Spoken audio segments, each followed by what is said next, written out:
Hello, my name is Sharon Godfrey, and I will be presenting Predicting Flight Hours. This is only presentation one for our Data 670 capstone project for University of Maryland Grove-Oval campus.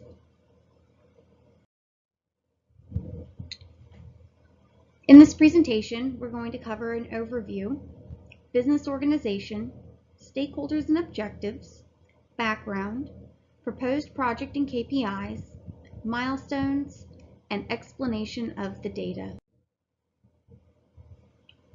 Here's a quick overview of the project, including the problem statement as well as the solution.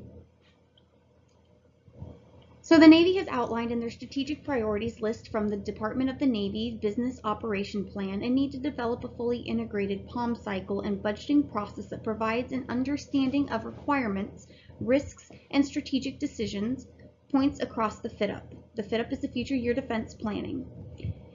An aspect of completing the POM, which is the Program Objective Memorandum budget, is understanding the future needs and requirements of the fleet.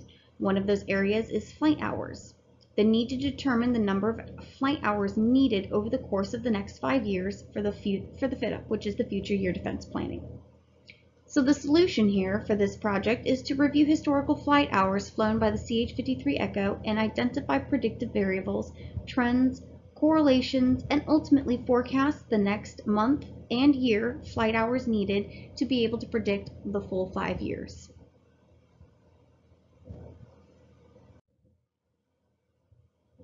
So here's a business organization flow chart.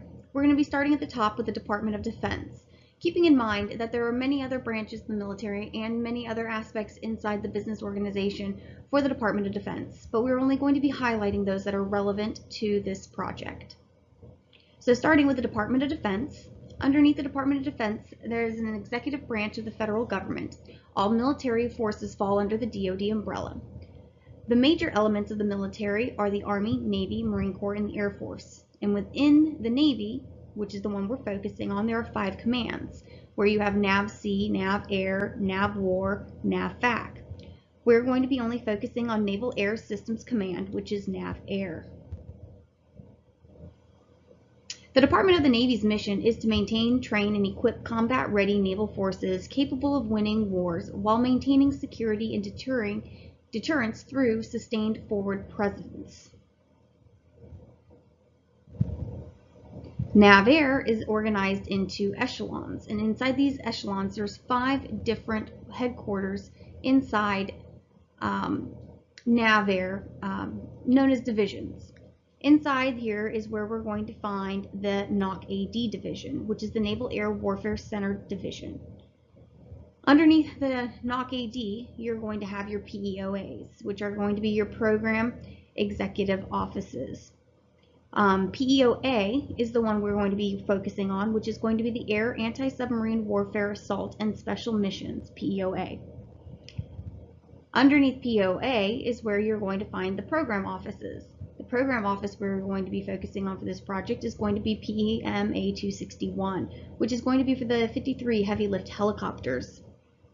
And underneath PMA-261 is going to be the 3 type model series of helicopters that are heavy lift, which are going to be the CH-53 Kilo, the CH-53 Echo, and the MH-53 Echo.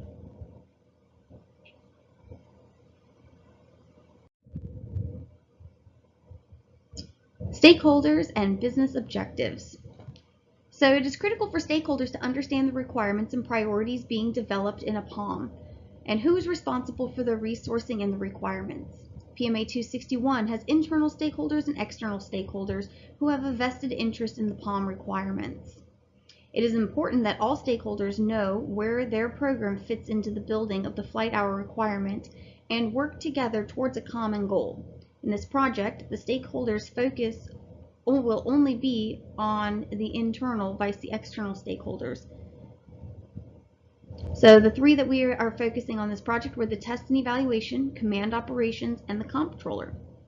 Test and evaluation is concerned with flight hour requirements because that will determine how many flight tests can be performed while also looking at future technologies and structural upgrades and things that might occur over the next 5 years. Being able to predict what might require testing builds the foundation for the flight hour requirement. Next, the command operations.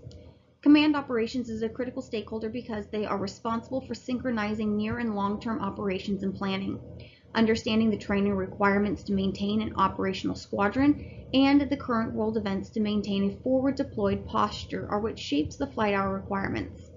Command operations reports to the PMA on functions pertaining to the current and future operations, programs, strategy and policy, contingency and crisis reason planning, and the force deployment planning and execution. The comptroller in the Navy is responsible for managing and directing all financial matters, including budgets, making them very interested in the POM because that is the precursor to the annual budgets. Now to the business objectives. One of the main objectives across all programs in the Navy and Marine Corps is to be able to provide warfighting capability at a cost we can afford and execute the nation's business.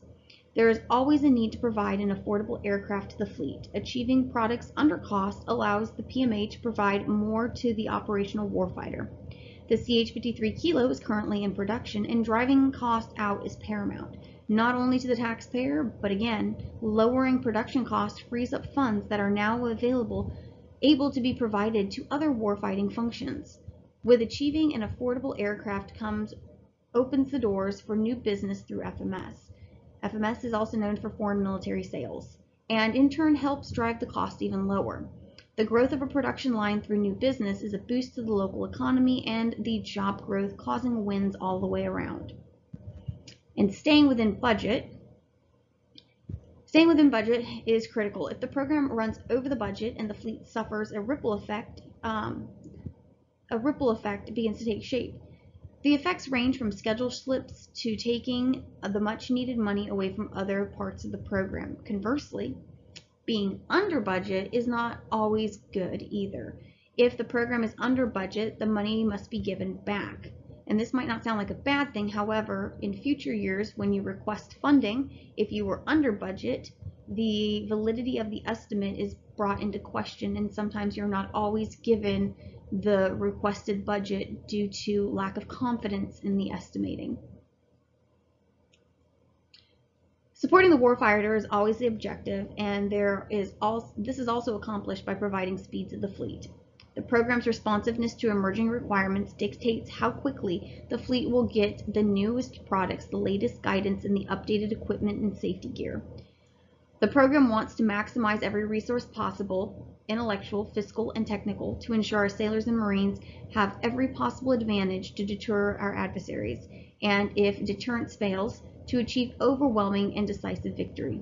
Achieving this provides the warfighter with the ability to maintain their squadron's readiness and reliability of the platform. So here's for the program objective memorandum, a little bit of history and a background. In 1961, the former Secretary of Defense, Robert, worked to establish greater control over the DoD budget to help the department work more efficiently and economically. And the POM is part of a program planning, budget, and execution, PPPE, and falls in between the planning and execution phase. And the POM cycle establishes objectives allocations of the fit-up and into the budget estimating system. So the program objective memorandum, the POM, is part of what we just discussed, the PPPE phase, the process. The POM describes how the service and defense agencies want to allocate future funding for a program so that it meets the service program guidance and the defense planning guidance. The POM also includes an analysis of mission, objectives, and alternative course of actions and allocations of resources covering the 5-year future year defense planning, the FITUP. During the POM cycle, decisions, programming, guidance, and congressional guidance are changed into a detailed allocation of resources or funding to show how the service and defense agencies want to balance out their allocations of available resources.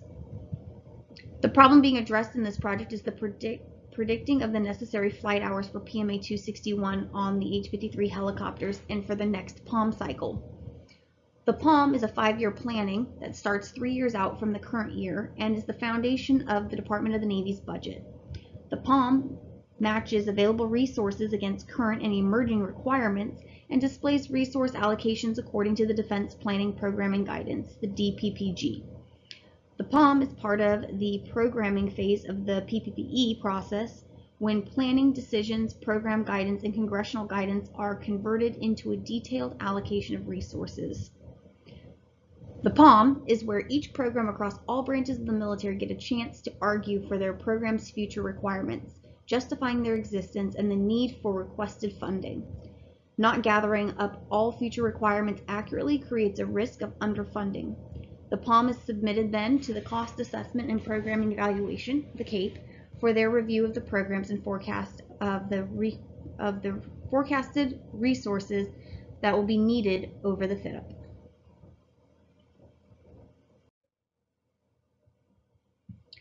Okay, proposed project and key performance indicators. The proposed project is, of course, predicting the flight hours and identifying relationships between the variables. This project will take the actual flight hours flown for a CH-53 helicopter across a 5-year period to identify predicted variables, trends, correlations, and ultimately forecast out the next month and year needed for flight hours to create the 5-year POM cycle forecast for flight hours. 2 datasets will be merged into one for a better analysis of understanding the flight hours. One dataset will include aircraft serial numbers and their associated flight hours, and the second dataset will include aircraft serial numbers and their associated maintenance man hours.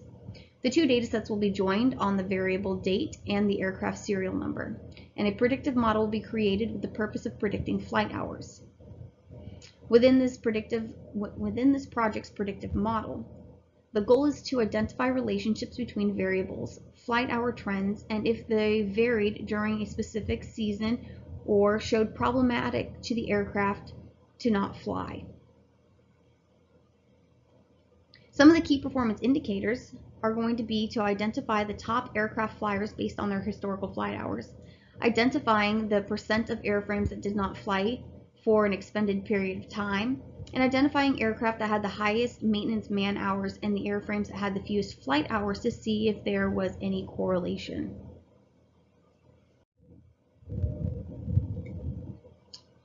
Here we have project milestones that still will be occurring through this project. The project milestones are going to be data discovery, data preparation and processing, model design, and model building with results.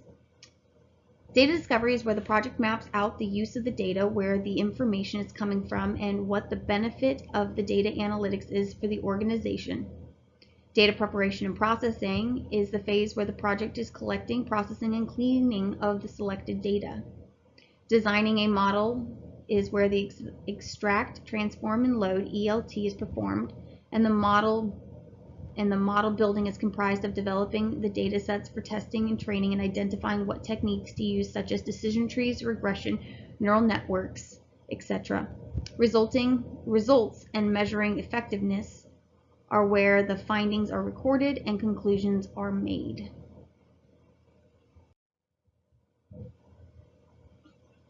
In this project, 2 data sets are used to predict the future flight hours of the H-53. There are 3 TMSs, which are type, models, and series, that fall underneath the H-53s, and they will be captured within both data sets for analysis. The 2 data sets utilized are the flight hours and maintenance man hours. The data for these 2 data sets were sourced through NSI, which is the Naval Systems Incorporated, from the Technology and Analytics Division through the Aircraft Management Dashboard, where the data was a combination of the Visibility Management and Operating and Support Costs, which is VANMOS, and the Joint Technical Data Integration, JDTI, and the Decision Knowledge Programming for Logistics, Analysis, and Technical Evaluation, also known as DECPLATE. All data sets provided in this analysis have had any controlled unclassified information removed. These 2 data sets are going to be combined on the aircraft serial number for the analysis. The first data set is the flight hours, which is a time series that consists of 76,512 entries and 17 variables that span across the time of 2016 to 2022. The second data set is going to be of the maintenance man hours and is a time series that contains 166,220 entries, 37 variables, and span from 2016 to 2020.